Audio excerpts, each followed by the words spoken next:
Paramedical में हम anatomy की क्लास ले रहे हैं।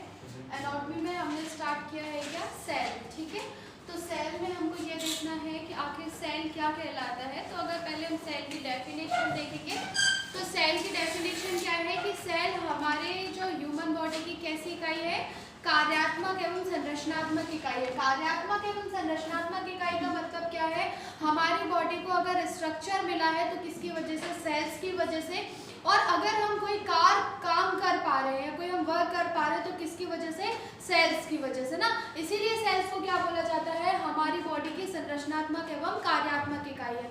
हमारा जो बॉडी है वो किससे बना हुआ है, सेल से बना हुआ है। ठीक है, ऐसी बहुत सारी असंख्य सेलों से मिलकर के हमारा ह्यूमन बॉडी तैयार होती है। ठीक है, तो उसमें हम केवल एक ही सेल के बारे में पढ़ रहे हैं। ठीक है, तो सेल में हम सबसे पहले देखेंगे सेल का। अगर हमने क्या देखा पहले डेफिनेशन, तो डेफिनेशन क्या है कि सेल हमारे ह्यूमन बॉडी की कैसी इकाई है या कैसी यूनिट है, कार्यात्मक एवं संरचनात्मक। ठीक है, जिसको हम बोलेंगे फंक्शनल और स्ट्रक्चरल यूनिट क्या है, सेल है। ठीक है, फिर स्ट्रक्चर ऑफ सेल, तो जैसे हम सेल के स्ट्रक्चर की बात करें तो सेल के स्ट्रक्चर की बात करें तो सबसे पहले हमको क्या दिख रहा है, सबसे पहले हम देखते हैं किसी चीज को तो बाहर से देखते हैं तो सबसे पहले हमको क्या दिख रहा है, सेल वॉल दिख रही है। क्या दिख रही है, सेल वॉल। तो ये जो डबल लेयर बनी हुई है ये सेल वॉल है। फिर ये जो बीच में ब्लैंक स्पेस है इसे हम साइटोप्लाज्म बोलते हैं और सेंटर वाले पार्ट को हम क्या बोलते हैं, न्यूक्लियस बोलते हैं। ठीक है, तो जो सेल का स्ट्रक्चर होता है वो 3 पार्ट्स में होता है। फर्स्ट होता है सेल वॉल, सेकंड होता है साइटोप्लाज्म, थर्ड होता है न्यूक्लियस। ठीक है, तो सबसे पहले हम देखेंगे सेल वॉल के बारे में कि आखिर सेल वॉल क्या होता है, किससे बना हुआ होता है।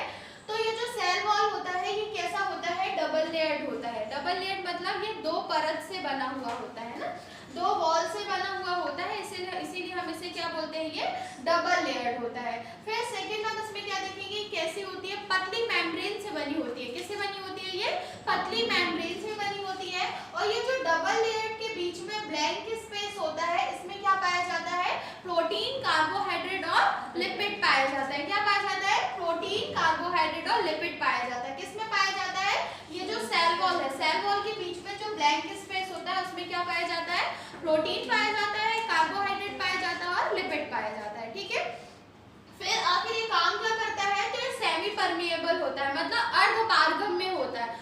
अर्धपारगम्य का मतलब क्या है कि ये कुछ ऐसी चीजें होती हैं जिसका ये आदान प्रदान कर सकता है ना। जैसे सेल के अंदर क्या होते हैं, सेल के ऑर्गन्स होते हैं ना, तो उन ऑर्गन्स को किसकी जरूरत होती है, ऑक्सीजन की जरूरत होती है या प्रोटीन की जरूरत होती है या कार्बोहाइड्रेट की जरूरत होती है। ठीक है, तो ये सारी चीजें कहाँ से जाती हैं, सेल वॉल से होके जाती है ना। तो सेल वॉल कैसी होती है, सेमी परमिएबल होती है। जिन चीजों की सेल को जरूरत होती है उनको वो सेल बाहर से अंदर पहुंचा देती है। ठीक है, जैसे हमारे सेल के अंदर आप जानते हो एनर्जी मतलब ऊर्जा बनती है ना, माइटोकॉन्ड्रिया को पावर हाउस कहा जाता है। तो हमारी बॉडी में जब एनर्जी की जरूरत पड़ती है तो माइटोकॉन्ड्रिया एनर्जी देता है, तो किसके माध्यम से देता है, सेल वॉल से बाहर निकलता है। इसीलिए बोलते हैं सेल वॉल कैसी होती है, सेमी परमिएबल होती है, मतलब कुछ ऐसी चीजों का आदान प्रदान कर सकती है। ठीक है, फिर हम बात करें कि सेल वॉल बनी किससे होती है, तो ये सेल वॉल साइटोप्लाज्म से बनी होती है। किससे बनी होती है, साइटोप्लाज्म में। सबसे पहले अगर सेल का जैसे हम बोले कि सबसे पहले सेल जब डेवलप होता है तो जब वो डेवलप होता है तो सबसे पहले क्या बनता है, न्यूक्लियस बनता है, फिर उसके ऑर्गन्स बनते हैं मतलब साइटोप्लाज्म बनता है, फिर साइटोप्लाज्म के बाद क्या बनता है, सेल वॉल बनता है ना। तो सेल वॉल क्या है, सबसे बाहर वाली लेयर है, इसीलिए ये क्या करता है, सेल को प्रोटेक्ट करता है। क्या करता है, प्रोटेक्ट करता है। प्रोटेक्शन का कौन काम करता है, सेल वॉल। ठीक है, तो सेल वॉल में हमने क्या देखा, जो याद रखने वाला पॉइंट है, सेल वॉल कैसी होती है, डबल लेयर्ड होती है, पतली मेम्ब्रेन से बनी होती है। सेल वॉल में जो डबल लेयर्ड होती है उसमें जो स्पेस पाया जाता है उसमें प्रोटीन, कार्बोहाइड्रेट और लिपिड पाया जाता है। ये कैसी होती है, तो ये सेमी परमिएबल होती है। फिर हमने देखा ये क्या करता है, तो सेल में जितने भी ऑर्गन्स पाए जाते हैं या साइटोप्लाज्म की रक्षा कौन करता है या प्रोटेक्ट कौन करता है, सेल वॉल है ना। और सेल वॉल बना किससे होता है, साइटोप्लाज्म से। ठीक है, तो ये हो गया सेल वॉल का स्ट्रक्चर। ठीक है, और हमने क्या देखा, ये किसका काम करता है, प्रोटेक्शन का काम करता है। और दूसरा इसका काम क्या है कि ये चीजों को आदान प्रदान मतलब आने और ले जाने का काम करता है, क्योंकि ये क्या होता है, सेमी परमिएबल होता है। ये हमने देख लिया सेल वॉल। अब हम देखते हैं साइटोप्लाज्म। ठीक है, तो अगर हम साइटोप्लाज्म की बात करें तो ये जो सेल वॉल के अंदर वाला जो स्ट्रक्चर होता है, ये जो न्यूक्लियस को छोड़ कर बाकी आपको ब्लैंक स्पेस दिख रहा है जहाँ पे ये ऑर्गन्स हैं, इसको हम क्या बोलते हैं, साइटोप्लाज्म बोलते हैं। ठीक है, तो ये जो साइटोप्लाज्म होता है ये क्या करता है, तो जो साइटोप्लाज्म होता है हमारी ह्यूमन बॉडी में होने वाली जितनी भी जैविक क्रियाएं होती हैं, फॉर एग्जांपल आप ग्रोथ कर रहे हो, आप डाइजेशन कर रहे हो, आप रेस्पायरेशन कर रहे हो, आप मूवमेंट कर रहे हो, आप उत्सर्जन कर रहे हो, तो ये सारी चीजें किसके माध्यम से होती है, सेल में पाए जाने वाले साइटोप्लाज्म के माध्यम से। किसके माध्यम से, सेल वॉल्स या सेल में पाए जाने वाले साइटोप्लाज्म के माध्यम से आपकी बॉडी की सारी जैविक क्रियाएं होती है ना। बार बार मैं आपको बोलती हूँ कि आपके बॉडी का हर ऑर्गन, हर पार्ट, एक छोटा सा भी पार्ट उठा लो तो वो किससे बना हुआ है, सेल से, है ना। और सारे सेल्स का स्ट्रक्चर यही है ना। शेप अलग हो सकता है, क्यों, अलग अलग बॉडी पार्ट्स के अकॉर्डिंग जो सेल है वो अपना स्ट्रक्चर क्या होता है, चेंज कर लेती है। ठीक है, वो चीज हमने आपको पहले बता दिया है। इसीलिए अलग अलग सेल्स जब इकट्ठे हो जाते हैं तो क्या बन जाता है, टिश्यू बन जाता है, और टिश्यू बनने के बाद क्या बन जाता है, ऑर्गन बन जाता है। इसीलिए बोलते हैं कि अलग अलग ऑर्गन्स में अलग अलग स्ट्रक्चर के अकॉर्डिंग सेल्स पाए जाते हैं। ठीक है, तो ये हमने देखा साइटोप्लाज्म। साइटोप्लाज्म में कुछ ऐसी जीवित चीजें पाई जाती है, मतलब लिविंग चीजें भी पाई जाती है, कुछ नॉन लिविंग पाई जाती है ना। तो सबसे पहले अगर हम बात करें, एक बार और ये देख लेते हैं कि जो साइटोप्लाज्म होता है ना, ये क्या होता है, इसमें ऑर्गन्स तो होते हैं, प्लस इसमें कुछ लिक्विड भी भरा हुआ होता है ना, गाढ़ा जो द्रव होता है वो भरा हुआ होता है। तो वो कैसा होता है, कलरलेस द्रव होता है। ठीक है, और उसमें कैसा होता है, गाढ़ा होता है, और वो भी कैसा होता है, सेमी परमिएबल होता है। ठीक है, इसके बाद एक और ये चीज है कि हम जो साइटोप्लाज्म है उसकी स्टडी नहीं कर सकते, क्योंकि जो साइटोप्लाज्म है उसके अंदर क्या चलता रहता है, केमिकल रिएक्शन चलता रहता है। तो कब हम स्टडी नहीं कर सकते, जीवित अवस्था में। जीवित अवस्था का मतलब क्या है कि जैसे कोई ह्यूमन, जैसे हम ही हो गए या कोई ह्यूमन है वो जीवित है, ठीक है, और हम चाहते हैं कि हम उसके सेल के साइटोप्लाज्म की स्टडी करें। ठीक है, स्टडी करें मतलब क्या, उसका अध्ययन करें, है ना। तो आप स्टडी करने के लिए एक ह्यूमन के ऊपर काम करोगे, और जब आप एक ह्यूमन के ऊपर काम करोगे तो जो उसका साइटोप्लाज्म है उसमें केमिकल रिएक्शन चलता रहता है, और जब आप स्टडी करोगे मतलब उसको छेड़ोगे, है ना, और जब उसको छेड़ोगे तो उसमें दूसरी केमिकल रिएक्शन होने लगेगी, दूसरे रिएक्शन होने लगेंगे, जिससे क्या होगा, हमारे सेल्स क्या हो जाएंगे, डैमेज होने लगेंगे, है ना। और आपको ये चीज पहले बता दी गई है कि हमारी बॉडी किससे बनी हुई है, सेल से बनी हुई है। तो अगर आपके सेल्स डैमेज हो जाएंगे तो आपकी क्या हो जाएगी, डेथ हो जाएगी। इसीलिए बोला जाता है कि जीवित अवस्था में सेल्स का स्टडी नहीं किया जाता है ना। फिर हमने क्या देखा कि सेल्स में लिविंग कुछ चीजें पाई जाती हैं, कुछ नॉन लिविंग पाई जाती हैं। तो अगर हम नॉन लिविंग की बात करें तो नॉन लिविंग में क्या क्या पाया जाता है, एक ऑर्गेनिक सब्सटेंस पाया जाता है और इनऑर्गेनिक सब्सटेंस।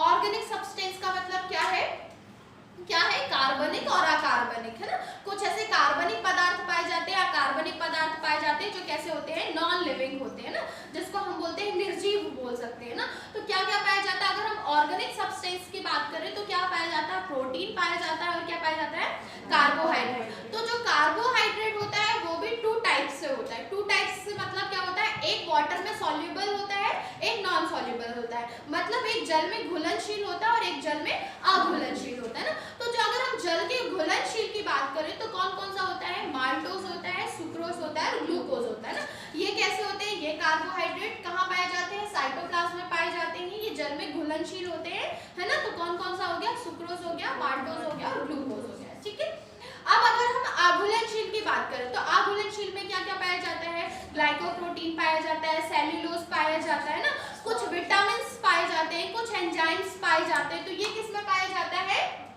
साइटोप्लाज्म में, जो कैसे होते हैं, नॉन लिविंग होते हैं। ठीक है, तो ये हमने देखा। फिर हम देखते हैं लिविंग की बात अगर हम करें कि हमारे साइटोप्लाज्म में कौन कौन से लिविंग ऑर्गन्स पाए जाते हैं। तो अगर हम लिविंग ऑर्गन्स की बात करें तो ये आपके जितने भी ऑर्गन्स हैं ये कैसे हैं, जीवित है ना। इसी के कारण आपकी बॉडी में कुछ भी फंक्शन हो पा रहा है या कोई भी कार्य हो पा रहा है, तो किसकी वजह से, ये लिविंग ऑर्गन्स की वजह से। फॉर एग्जांपल क्या हो गया, सेंट्रोसोम हो गया, राइबोसोम हो गया, लाइसोसोम हो गया, गोल्गी एपरेटस हो गया, माइटोकॉन्ड्रिया हो गया, एंडोप्लाज्मिक रेटिकुलम हो गया। तो इनके सबके अलग अलग काम है और ये हमारी बॉडी में अलग अलग काम करते हैं, जितने भी सेल्स के ऑर्गन्स होते हैं, पर ये कैसे होते हैं, लिविंग होते हैं। ठीक है, तो आज हमने क्या देखा, स्ट्रक्चर ऑफ सेल देखा। स्ट्रक्चर ऑफ सेल्स में हमने क्या देखा, सेल वॉल देखा। तो सेल वॉल्स में जो पॉइंट्स मैंने बोले वही पॉइंट्स याद रखने हैं। ठीक है, फिर हमने क्या देखा, साइटोप्लाज्म। तो साइटोप्लाज्म में एक बार और रिवाइज करते हैं। तो साइटोप्लाज्म में कैसा होता है, इससे ही हमारे जीवन की सारी क्रियाएं निर्भर होती है आपका डाइजेशन, रेस्पिरेशन, ये सारी चीजें आप किसकी वजह से कर पाते हो? सेल में पाए जाने वाले साइटोप्लाज्म और उसमें पाए जाने वाले ऑर्गन्स, है ना। इसमें क्या पाया जाता है? गाढ़ा द्रव पाया जाता है जो कैसा होता है? कलरलेस होता है, ठीक है, ये हमने देखा। और ये जो द्रव होता है ये भी कैसा होता है? सेमी परमिएबल होता है, ठीक है। हमने ये भी बताया कि इसकी स्टडी करना आसान नहीं है, क्योंकि अगर हम जीवित अवस्था में इसकी स्टडी करेंगे तो व्यक्ति की डेथ भी हो सकती है, ठीक है। फिर हमने क्या देखा? इसमें दो चीजें पाई जाती है, एक लिविंग ऑर्गन्स पाए जाते हैं, एक नॉन लिविंग ऑर्गन्स पाए जाते हैं, मतलब और नॉन लिविंग कुछ चीजें पाई जाती है। तो क्या क्या पाया जाता है? सब्सटेंस बोल सकते हैं। तो क्या क्या पाया जाता है? उसमें भी पाया जाता है ऑर्गेनिक और अनऑर्गेनिक। ऑर्गेनिक में कार्बोहाइड्रेट, प्रोटीन, तो कार्बोहाइड्रेट में भी घुलनशील और अघुलनशील। और इनऑर्गेनिक में क्या क्या पाया जाता है? इनऑर्गेनिक की बात करें तो सोडियम, पोटेशियम, है ना, अपना कैल्शियम, ये सब, फॉस्फेट, तो ये सारी चीजें किसमें पाई जाती हैं? इनऑर्गेनिक में और नॉन लिविंग में, ठीक है। फिर हमने देखा जो लिविंग होते हैं उसमें क्या क्या पाया जाता है? तो लिविंग में क्या क्या पाया जाता है? लिविंग में हमारे endocrine, reticulum, mitochondria, Golgi apparatus, lysosome, ribosome, centrosome, ये सारी चीजें किसमें पाई जाती हैं? हमारे लिविंग में, ठीक है। फिर हम इसके लिविंग के एक ऑर्गन्स की बात कर लेते हैं। तो सबसे पहले हम कौन सा देखेंगे? एंडोप्लाज्मिक रेटिकुलम, है ना। तो ये किसका है? ये हमारे साइटोप्लाज्म में पाया जाने वाला कैसा ऑर्गन है? ये लिविंग ऑर्गन, है ना। तो अब हम इस लिविंग ऑर्गन की बात करेंगे कि आखिर ये ऑर्गन हमारी बॉडी में काम क्या करता है, ठीक है। तो अगर हम एंडोप्लाज्मिक रेटिकुलम की बात करें तो ये कहाँ पाया जाता है? ये न्यूक्लियस के जस्ट पास में पाया जाता है। कहाँ पाया जाता है? केंद्रक के पास में पाया जाता है। कौन पाया जाता है? एंडोप्लाज्मिक रेटिकुलम, ठीक है। फिर हम इसकी बात करें तो ये क्या होता है? इसकी जो स्ट्रक्चर होता है, आप भी देख लो, ये जो स्ट्रक्चर है ये कैसा है? ट्यूब शेप में। कैसा है ये? ट्यूब शेप में। और बना किससे है? मेम्ब्रेन से, ठीक है। तो ये मेम्ब्रेन से बनी हुई ट्यूब टाइप का स्ट्रक्चर होता है। और जो एंडोप्लाज्मिक रेटिकुलम होता है वो कितने टाइप्स का होता है? 2 टाइप्स का होता है। 2 टाइप्स का मतलब होता है, फर्स्ट होता है रफ एंडोप्लाज्मिक रेटिकुलम, सेकंड होता है स्मूथ एंडोप्लाज्मिक रेटिकुलम, है ना। तो इसमें रफ और स्मूथ में क्या अंतर है? तो बस इतना अंतर है कि जो रफ होता है बेटा उसमें क्या पाए जाते हैं? राइबोसोम के कण पाए जाते हैं ना। ऐसे राइबोसोम के कण पाए जाते हैं उसे हम क्या बोलते हैं? Rough endoplasmic reticulum. और जहां पे ऐसे ऑर्गन्स या मतलब राइबोसोम के कण नहीं पाए जाते उसे हम क्या बोलते हैं? स्मूथ एंडोप्लाज्मिक रेटिकुलम, ठीक है। अब अगर हम देखो एंडोप्लाज्मिक रेटिकुलम में बस यही याद रखना है कहाँ पाया जाता है? ये न्यूक्लियस के पास में। और ये देखो अभी हम एक ऑर्गन्स को केवल एक ऑर्गन्स हमने बताया है सेल का केवल एक्सप्लेन करने के लिए ना, कि आपको उसके बारे में मालूम। हमारे सेल्स में ऐसे बहुत सारी चीजें पाई जाती है, मतलब ये ऑर्गन्स बहुत सारे पाए जाते हैं, ठीक है। तो अभी हमने केवल एक ही ऑर्गन उठाया है, तो इसमें कौन सा? Endoplasmic reticulum. तो ये 2 टाइप्स का होता है। फर्स्ट होता है रफ एंडोप्लाज्मिक रेटिकुलम, सेकंड होता है स्मूथ एंडोप्लाज्मिक रेटिकुलम, है ना। तो रफ और स्मूथ में बस इतना अंतर होता है कि रफ में क्या पाया जाता है? राइबोसोम के कण पाए जाते हैं जिससे वो उबड़ खाबड़ रहता है, ठीक है, खुरदुरा होता है जिसको हम बोल सकते हैं। और स्मूथ में क्या होता है? राइबोसोम के कण नहीं पाए जाते हैं, ठीक है।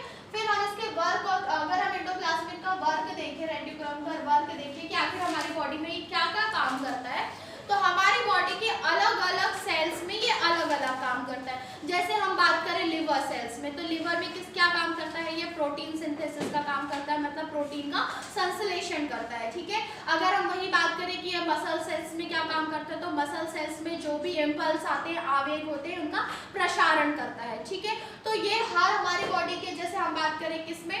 स्टमक में, तो स्टमक में बात करें तो ये किसका सिक्रेशन करता है? HCl का सिक्रेशन करता है, स्रावण करता है ना। तो ये जो एंडोप्लाज्मिक रेटिकुलम है ये हमारी बॉडी के अलग अलग सेल्स में अलग अलग काम करता है ना। तो हमने क्या देखा? हमारे जो मसल सेल्स होते हैं ना, आपकी जो मांसपेशियां होती है, वहाँ की जो सेल्स होती है वो अलग होती है, मतलब सारी चीजें वही होती है पर इनका फंक्शन अलग होता है बॉडी के अकॉर्डिंग। तो वहाँ पे वो क्या करता है? इम्पल्स का प्रसारण करता है। फिर हमने क्या देखा कि ये हमारे स्टमक में क्या करता है? तो स्टमक में HCl का सिक्रेशन करता है। लिवर की बात करें तो लिवर में प्रोटीन का सिंथेसिस करता है। तो हमारी बॉडी के अलग अलग पार्ट में इसका जो वर्क होता है एंडोप्लाज्मिक रेटिकुलम का, तो बॉडी के अलग अलग सेल्स में ये थोड़ा सा अलग अलग काम करता है, ठीक है। तो आज की क्लास यहीं तक। आज की क्लास में हमने देखा स्ट्रक्चर ऑफ सेल्स में सेल वॉल और साइटोप्लाज्म, और साइटोप्लाज्म में हमने देखा लिविंग सब्सटेंस और कौन सा? Non living. और लिविंग में हमने क्या देख लिया? एंडोप्लाज्मिक रेटिकुलम, ठीक है। तो इसके बाद भी हम इसको आगे कंटिन्यू करेंगे। Thank you.